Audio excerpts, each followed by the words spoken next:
Welcome to Friday Tech Bites. My name is Corinne Bassett, and I'm a technologist here at Veeam Software on the product strategy team. We're going to be talking about Vol License, and there's actually no one better to be here with me than Chris Spencer. Go ahead and introduce yourself. Hi, everyone. Thanks for joining us. I'm Chris Spencer, Senior Director of Product Marketing here at Veeam. So where are you coming in from today? Austin, Texas. So that brings up a great point. Everyone, I already see some coming in through the chat here, but tell us where you are. So far, we have us up here on the map. It looks like Indiana, Georgia, Ohio, of course, for me, Texas for Chris. I think we might have one over in Europe here. Is that Austria? Romania. There it is. Brazil. And Brazil. Nice. Egypt?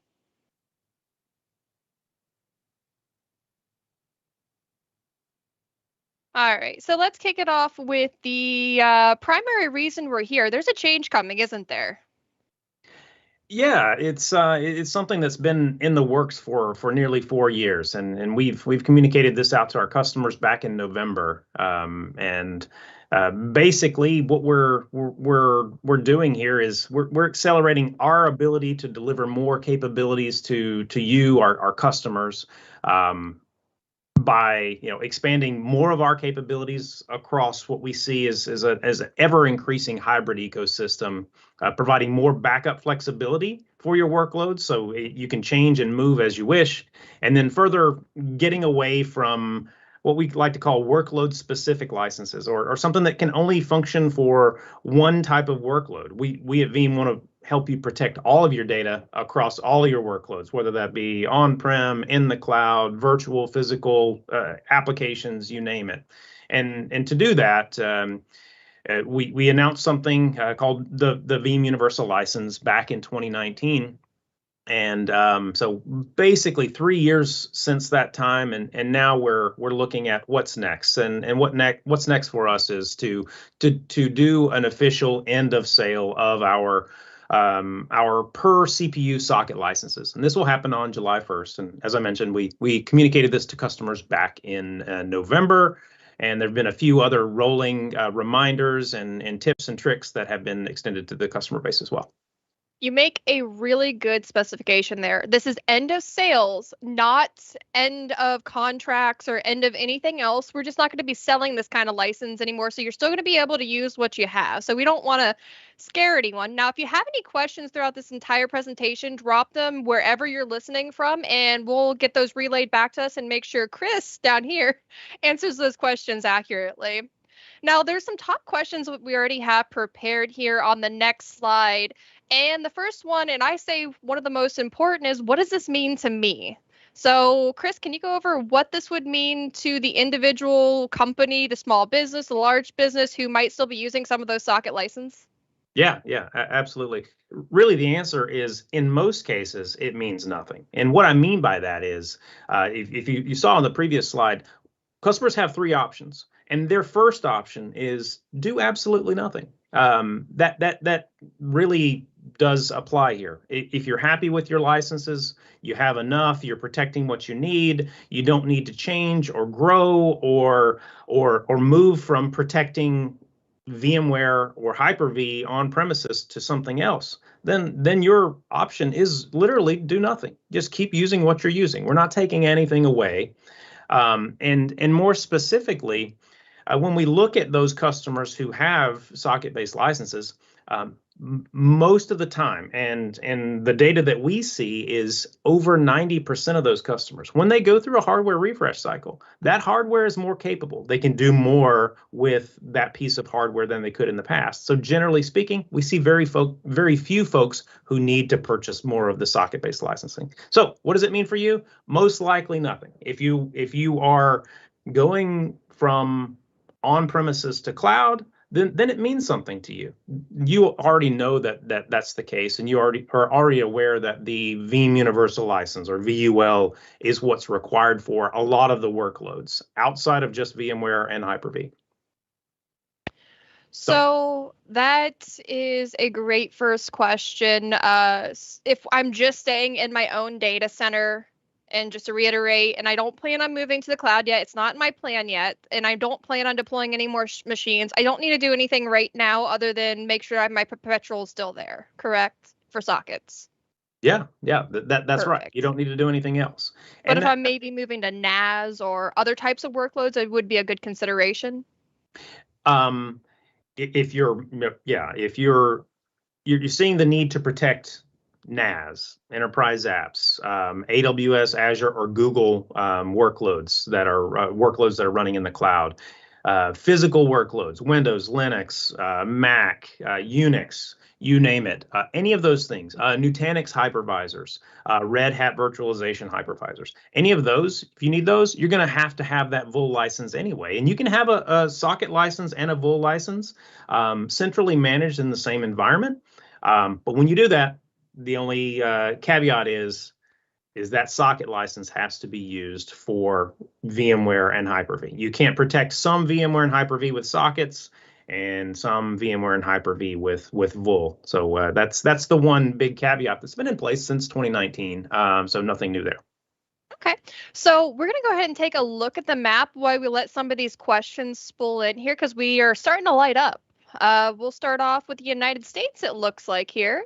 Minneapolis, we have Kentucky, Florida joining us, Pennsylvania, and Wyoming. I think I got them all there. And then we have an addition of Sweden, France, and Germany on the board. It always seems like it starts to fill out when those bigger countries start to populate in.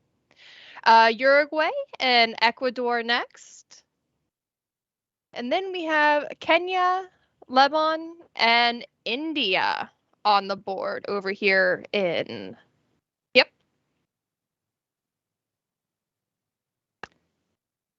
Now we have some questions that have come in. We sort of started to answer this question with the previous question is if you purchase a universal license, will they work with your socket license? I think it's important to clarify if you are maybe deploying extra workloads such as agents out there, you could purchase additional VUL license, but you can't have a hybrid license environment of your hypervisors with both VUL and your old socket license. You got to choose one or the other moving forward. But if you manage other workloads in the cloud, in addition, you can buy extras. Yep. Yeah, that's right.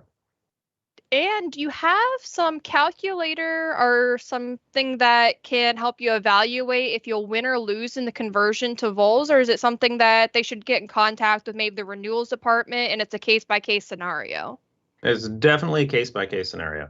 It depends on obviously the number of workloads that you're looking to protect. As we're going from a per unit of hardware metric that varies. I mean, you might have a very powerful server or a very tiny server. So it really depends on what your environment looks like. So we recommend you contact the renewals team. They have the calculators, they have the capability to walk you through what you need, depending on what edition level you're on, what remaining portion of contract that you have, and so forth and so on. So all that stuff is available. Contact the renewals team; they will help you out, and they are empowered with some considerable discounts on how to get you locked into hopefully not spending more than you're spending right now on an annual basis. Thank you for clarifying that, Chris. Let's head to our next question that we had prepared here. It's one of the questions I actually had to begin with. How will this work when V11, V12, V13 kind of start rolling out down the line? Can I keep using these sockets? Yeah, so good question. If July 1st, 2022 is our end of sale, can I keep using the existing socket licenses? Absolutely. Yeah, we're just not selling any more of them. You can keep using them. You can use the capabilities that they have for your existing editions. When we release V12, the capabilities of V12 that are applicable to socket-based licenses, applicable to VMware and Hyper-V specifically, it will still work. V13, I'm sure that will work as well. So this is not an end of life. This is just an end of sale. So again, as we mentioned, your options here, if you're happy with what you have, you can totally do nothing. You can stock up on more sockets, you can stock up on more VOL, or you can choose to migrate those socket licenses to a more flexible, more feature-rich VOL license. It all depends on what you need to do. So again, just because we're selling on July 1st, it does not mean that this is the end of life. Those licenses will still work. You can still renew your maintenance. You can still get upgrades, still get all of the capability there. So one of the things that I know customers had a great benefit from was getting the perpetual license so that they could continue with the versions, or doing the CapEx license depending on what their business need were. Is that going away? Are you still going to be able to do the different options, or are you going to have to purchase all at once? How's that work? Yeah, great question. Is perpetual transactions going away? And the answer to that is no. Now, we're in an industry where it is increasingly moving more and more to subscription, and the VUL license was launched primarily as subscription, and that's where we see most of our transactions happening today. But in July of 2020, we did launch publicly the ability to purchase the VUL license in a perpetual fashion. So CapEx, meaning you pay up front with ongoing annual maintenance. That is still an option. We don't expect that to go away at all. Now, the per socket license that we sold for so long, that was perpetual only. So that per socket license will no longer be sold. But VUL can be transacted either subscription or perpetual. You have to choose one or the other. We're not gonna sell you a little bit of this and a little bit of that in the same shared account. But you can definitely purchase perpetually if that's a requirement in your industry, in your company, or for your budgeting requirements. So we have another question from Danielle that's listening in. It's about the socket client and having mixed license when it comes to or VCSP. Yeah. Is there going to be different? VCSP is a different transaction. You think of that as a rental license. You're working with one of our service providers.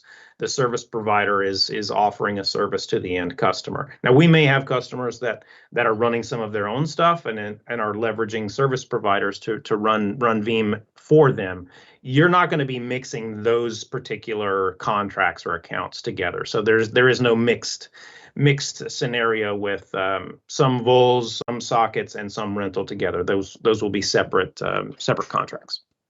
All right. Well, the next question that we had here is, are you going to be forced to change? And I feel like with everything we've talked about so far, we've got a clear understanding you're not forced to change anything. It all depends on what you're going to need for your future, how you plan on deploying your environment. And if you're just going to stay in the data center for now, or if you're moving up to other types of workloads, including like Kubernetes or something else in your environment. Yeah. So we Veeam are not forcing a customer to make any change here. Again, if it's in your plan to do a hardware refresh or to change from physical to virtual to cloud to whatever, that's we want to be able to support you in those moves. And that's the benefit of the VUL license, in that the license itself can move no matter what environment, no matter what workload type. I'm getting a little ahead of myself on this one, but we're not requiring that you move away from sockets to VUL. Do we want you to? We think it's in your best interest as transformation happens. Whether you're thinking about cloud, you're already in cloud, or maybe you're in the cloud and you're looking to move back. Customers need that flexibility in their journey, in their IT life cycle. Whatever digital transformation means to a customer, we want to be able to support that. And as we've built out more capabilities in AWS, in Azure, in Google Cloud, for Kubernetes, and for other SaaS deployments, we want to help customers protect their data no matter where it's run. So that's our goal. But we're not forcing anyone to make any change. So to point out some more information about what VOL is, we did just post out to everyone if you want to check out our chat. This is a great blog post written by one of our experts here. Not me, him. And I want to remind everyone, if you do have any questions about your specific situations, it's the reason that we're here, why we did this entire session is go ahead and pop those in the chat. They'll get fed to us on the background, and we'll make sure to get those answered as best as possible. Moving on to the last question here, why is Veeam making this change? And I think one of the biggest reasons Veeam is making this change is actually the graphic that follows, which is we're covering a lot more types of workloads, and it doesn't just make sense to have a socket license anymore. We need something that makes sense to the environments that we're deploying to. And you can see all from this graphic what's being covered. Yeah. And Mark, you went to the next slide too soon, but that's all right. Let's go back to our that was me. I was hinting at the graphic. I love this graphic. I want to see everyone to see it. If you go back in your time machine back to 2018, we're working together with our R&D team, with Anton and with others, looking at what's coming next. We knew that, hey, we're doing great protecting VMware and Hyper-V. We have some physical agents that are available, and those are licensed separately. But we knew the future was going to be more stuff, more NAS, more cloud native protection, more enterprise applications, and we knew that a hybrid environment was going to be a requirement for us. So that's when we conceived the Veeam Universal License. We released it in 2019. We made some tweaks to it, and October of 2019 is when the version that we are using today rolled out. So over 2.5 years with the current version, but all of the functionality that we've released in version 9.5 U4. Version 10, version 11, version 11A, including all of those clouds. I mean, direct integration with AWS. So you can do cloud native protection of EC2 instances and RDS, Azure, Google, the virtual machines in databases and so forth there. I mean, all of this stuff can be protected with VUL, including all of your major apps. You've got Oracle, your SAP HANA, Postgres, Kubernetes capabilities, and we released NAS in version 10.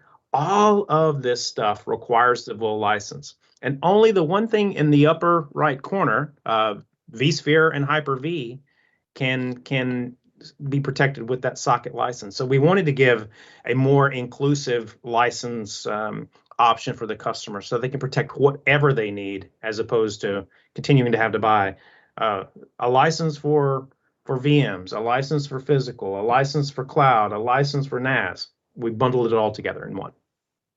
And this is the current state. It's going to continue growing, continue expanding, and so forth. So this is the license we'll be using going forward. It's a great explanation. Now we have a question from Mikhail, and it is there a deadline to convert? And I think if I can clarify that, you can convert anytime you want after the July deadline, but you can't buy any more after the July deadline. Is that correct? That's right. Yeah, okay. There isn't a deadline for converting your sockets to VUL. They will not magically disappear on July 1st. You can continue using them. Do we want to encourage conversion? If it makes sense for you in your environment, absolutely. But we're not trying to force anyone down that path too soon. And as we mentioned, we don't have any plans of end of life at this point. And hopefully we won't have to announce that. But we think organically, and we've seen thousands of customers migrating in the past few months. So it's great. We think organically this is going to happen, and it's going to be the right choice for many customers. That's a great explanation. Do you have any other words of advice that you can think of to give to anyone that's still on the fence about this change that's happening? Yeah, it's been around for a while. Just now we're kind of like, okay, it's time to move, if you can. Yeah. We're not the first to make this type of change, and in fact, we're one of the last few vendors that are making this change. So many of our competitors have moved to subscription or have launched subscription only, and that has been the only option. So we're not a first mover on this space, and we're not doing anything to punish our customers. But I think the customers just need to ask themselves, are you seriously looking at establishing data protection in the cloud? And if you trust Veeam with your workloads on premises, hopefully you'll trust us with the confidence that we can do that same data protection in the hyperscaler clouds, in your NAS deployments, for your enterprise applications. And we know that the sockets have been, inexpensive for a lot of customers for a long time, and that's why many people bought them. But at this point, it's time to change, and really just ask yourself if it makes sense. Contact the Veeam renewals team. They can work with you on what the right strategy is for your transition. And maybe migrating from sockets to VUL isn't the right answer right now. Maybe you want to time that with a hardware refresh cycle or with a hard or software upgrade. That's completely fine. You have the flexibility to do that. That's great. So we've answered a lot of questions so far, and they've been really good questions coming in. We covered some of the top questions that we've seen out in the industry. What if someone else has any other questions after this that they think of later? How can they get in contact, or who should they contact?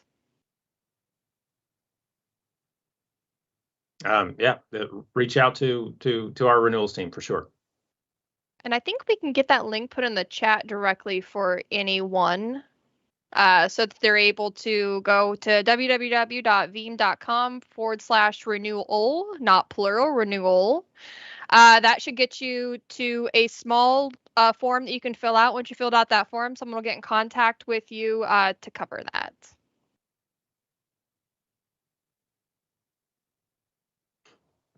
And that actually, I think, answers one of our questions from Thomas. He's asking, how does migrating to Vol work? Can you walk through a little bit of the process after someone gets in contact with the agent, what would happen and what they should expect? Yeah, basically the question is going to be, what are the number of workloads that you're looking to protect? It's a per workload metric, and a workload can be a virtual machine, an agent, an application, or an increment of NAS, a 500 gigabyte increment of NAS unstructured data. So really, you just need to know the number of workloads that you're looking to protect. So on average, customers are protecting somewhere around 10 virtual machines per CPU socket. So if you have one socket that you're protecting, or two sockets, you just need to count the number of workloads there, and we will transfer it into the VUL plan. And there's nothing secret about that, but every customer is different. Some customers are running very large databases that take up the entire device, and other customers are running tiny VMs and have lots of them. So it really depends. All right. So, Chris, I thank you for joining us and lending your expert. It's been a great Friday Tech Bites. I do want to talk about what's coming later next week, or actually early next week, starting with Jason Buffington and Dave Russell. They return for episode 82. 82 of Industry Insights. They've been doing this for a while, and they've been doing a lot with that data protection report. You're not going to want to miss. This is part 3 of 4 in a series of breaking down the results and seeing the real gaps that are out there that you should be concerned about. Then next Friday, we have a relook at physical server backups. So physical server backups revisit. It's going to be with Rick Vanover and Kirsten Stoner. They're some of the experts on the physical backup servers. And sometime in early March, we're going to have a customer on with us to give us some information about what their experience was with our company, some things and tips and tricks that you might be interested in as well.